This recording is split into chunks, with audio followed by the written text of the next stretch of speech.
अस्सलाम वालेकुम नाजरीन, आज की इस वीडियो में एक ही मौजू के कई मुख्तलिफ पहलुओं का जायज़ा लेने की कोशिश करेंगे। नाजरीन, सबसे पहला जो एस्पेक्ट है, पहला जो पहलू है वो ये है कि जब से हमजा शहबाज साहब वज़ीर आला पंजाब बने हैं उस दिन से लेके गुज़श्ता 15 दिनों में विदिन 15 डेज मुर्गी की कीमत में 160 रुपए फी किलो इजाफा हुआ है।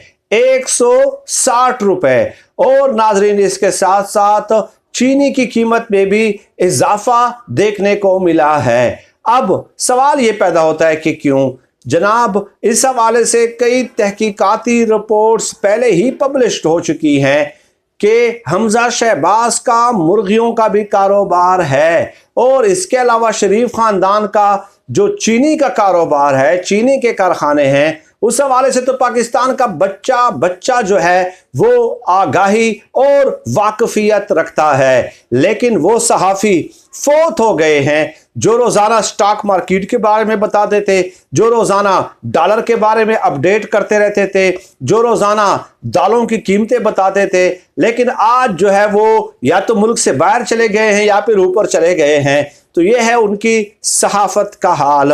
चुनाचे नाजरीन, 1998 के बाद सबसे ज्यादा शराए सूद जो है वो अब शहबाज शरीफ की हुकूमत में बढ़ गया है। डॉलर रेट जो है वो पाकिस्तान की तारीख की बुलंद तरीन सतह पे चला गया है। 189 तक जो है इसका एक्सचेंज रेट पहुंच गया है। लेकिन कोई आपको सदाए एहतजाज सहाफ़ियों की जानिब से बुलंद होती हुई नज़र नहीं आ रही। अब नाज़रीन, दूसरी खबर की जानिब बढ़ते हैं। दूसरी खबर यह है कि हुकूमत ने फैसला किया है कि FIA जो है वो उन ओवरसीज़ पाकिस्तानियों को इंटरपोल के ज़रिए वापस लाएगी जो कि पोस्ट्स कर रहे हैं, जो कि उनके बकौल रियासत को बदनाम करने की कोशिश कर रहे हैं या रियासती इदारों पे तनकीद कर रहे हैं। ये हुकूमत ने फैसला किया है। FIA को इस्तेमाल करने की जो है ना एक ठान ली गई है, यूं समझ लें। चुनाचे सवाल यह है कि इंटरपोल के जरिए किन ओवरसीज पाकिस्तानियों को लाया जाएगा। उन ओवरसीज पाकिस्तानियों को जो कि पोस्ट करते हैं, जो कि ट्विटर और फेसबुक इस्तेमाल करते हैं, यूट्यूब इस्तेमाल करते हैं, उनके जरिए उन्हें इंटरपोल के जरिए लाया जाएगा। तो इंटरपोल के जरिए तो अगर लाना है तो आपका तो पूरा खानदान है भाई, पूरा टब्बर है जो अदालती फैसले उनके बारे में मौजूद हैं। उनके बारे में तो अदालती फैसले मौजूद है ना। देखें, अगर रियासती इदारों को कोई बदनाम करता है, मैं इसकी बिल्कुल हिमायत नहीं करता, ना करता हूं ना करूंगा, ठीक है। खासकर पाक फौज को बदनाम करने की जो एक कोशिश होती है, मैं तो उसकी कभी भी हिमायत नहीं कर सकता भाई। वो मेरी भी फौज है ना, वो किसी और की क्या, मेरी भी फौज है। लेकिन डेफिनेटली उनके सियासी किरदार के हवाले से अगर बात होती है मुहज़्ज़ब पैराई में, तो ये हर पाकिस्तानी का हक है भाई।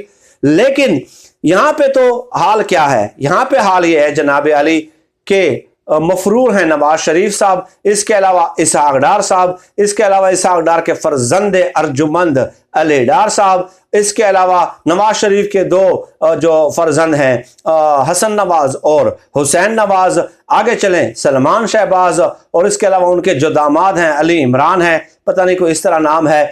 तो भाई आपकी तो पूरी फौज जफर मौज मौजूद है। FIA पहले उनको तो ले आए ना, मेहरबानी करके पहले उनके खिलाफ तो कार्रवाई करें ना, तो फिर हम मान लेंगे। अब तीसरी खबर की जानिब आ जाते हैं नाजरीन कि इसहाक डार और मौलाना फजलुर रहमान साहब इमरान खान साहब के कदमों में देर हो गए हैं। इसहाक डार ने बड़ा बयान दिया है। इसहाक डार ने कहा है कि माशी हालात खराब होते जाएंगे भाई, माशी हालात खराब होते जाएंगे और हुकूमत अगर जितनी मुद्दत पूरी करने की तरफ जाएगी तो माशी हालात खराब होते जाएंगे, महंगाई बढ़ती जाएगी। इसलिए इसका हल यह है कि अक्टूबर के बाद तो आप सोचे बिना कि आप हुकूमत करेंगे। अक्टूबर तक बेशक आप हुकूमत करना चाहते हैं तो आप कर लें, लेकिन अक्टूबर के बाद आप हुकूमत मत करें, वरना हालात बद से बदतर होते जाएंगे।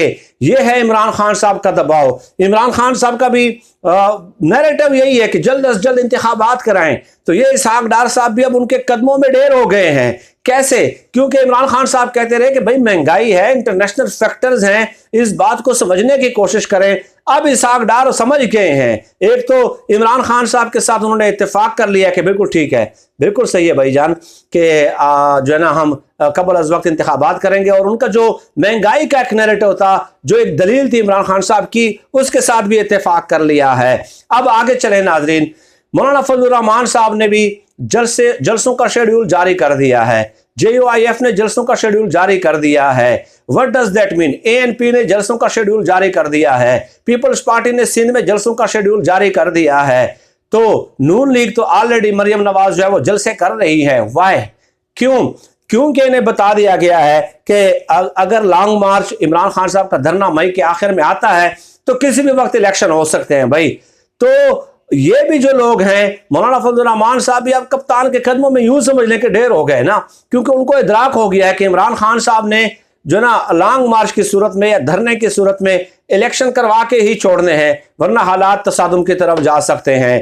तो ये इंतहाई इंटरेस्टिंग डेवलपमेंट्स पाकिस्तान की सियासी सूरत हाल में आपको नजर आती है। और अब देखते हैं कि आगे चल के इस हवाले से मई के आखिर तक क्या सूरत हाल बनती है। 20 मई को इमरान खान साहब ने जो है ना अनाउंस किया है कि वो लॉन्ग मार्च का या धरने का ऐलान करेंगे। लेकिन एक बात नाजरीन कि मौलाना फजलुर रहमान साहब क्यों अब चाह रहे हैं कि जल्द अज जल्द इंतखाबात हों? ठीक है, क्यों चाह रहे हैं यार? देखे, मौलाना फजलुर रहमान साहब इसलिए चाह रहे हैं कि एक तो उनको 4 वजारतें तो दे दी गई हैं। पहले भी उन्होंने ये बयान दिया था कुछ दिन पहले कि हम जल्द अज जल्द इंतखाबात चाहते हैं, तो फिर फौरन 4 वजारतें उनको दे दी गई। एक बात। दूसरी बात यह कि अब जरदारी साहब ने ऐसे बयान देना शुरू कर दिए हैं कि अगर सदर आरिफ अलवी हट जाते हैं तो वो सदर के उम्मीदवार होंगे। यानी ये तो नहीं कहा कि वो होंगे, लेकिन इशारों के नायों में वो ये कह रहे हैं कि जब मैं सदर था तो मैंने ये किया, मैंने वो किया, मैंने मुल्क की खिदमत की, मैंने इंटरनेशनल सतह पे पाकिस्तान का इमेज उभारा। हालांकि सदर आपको पता है कि एक अलामती ओहदा है पाकिस्तान में, उसने क्या करना होता है। खैर, लेकिन बहरहाल जरदारी साहब को ये बयान जाहिर करते हैं कि मौलाना फजलुर रहमान साहब is out of the contest of presidential election, कि मौलाना फजलुर रहमान साहब आप ये उम्मीद भी ना रखें कि आप सदारती उम्मीदवार होंगे। तो इसलिए भी मौलाना फजलुर रहमान साहब अब मायूसी का शिकार है, और उन्हें इदराक है कि इमरान खान साहब जो है अब मई के आखिर में हालात इस तरफ ले जाएंगे, उस वक्त तक बैठे रहेंगे। देखिए, गैर कानूनी काम अगर कोई भी करेगा इमरान खान साहब हम तो हिमायत नहीं करेंगे ना, लेकिन अब उन्हें यह पता है कि इमरान खान साहब कानून के दायरे में रहकर भी इतने लोगों को ला सकते हैं कि वो इंतखाबात हमसे करवा के रहेंगे।